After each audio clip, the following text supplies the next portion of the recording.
ഏ അപ്പൊ ആ കാലത്ത് ആ സമയത്തെങ്കിൽ നിങ്ങൾക്ക് ചെയ്യാവുന്ന പല പ്രവൃത്തികളുണ്ട്.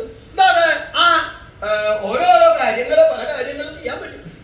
അത് ഏറ്റവും പ്രധാനപ്പെട്ടുള്ളതായുള്ള കാര്യമാണ് ആ ഭഗവാൻ ശ്രീ പരമേശ്വരനെ തപസ് ചെയ്ത് അദ്ദേഹത്തിങ്കിൽ നിന്ന് പാശുപതാസ്ത്രം സമ്പാദിക്കുക. 2 സംവത്സരം വനവാസം, അത് കഴിഞ്ഞാൽ 1 സംവത്സരം അജ്ഞാതവാസം കഴിഞ്ഞ് പറഞ്ഞു ചെന്നു കഴിഞ്ഞാൽ ആ രാജ്യം തിരികെ തരാമെന്നാണ് ദുര്യോധനൻ പറയേണ്ടത്.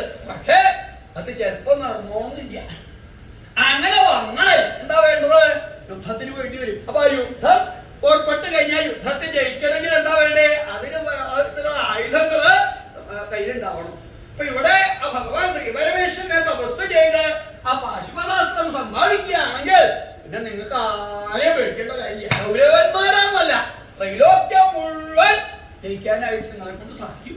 അപ്പൊ അത്രയ്ക്ക് അതിവിശേഷമായിട്ടുള്ള ശക്തിയോടുകൂടി ഭഗവാന്റെ ഏറ്റവും വേണ്ടുള്ളതാണ് പാശുപതാസ്ത്രം. അതിന് സമ്പാദിക്കണം. അതിന് നിങ്ങൾ ആരെങ്കിലും ഒരാള്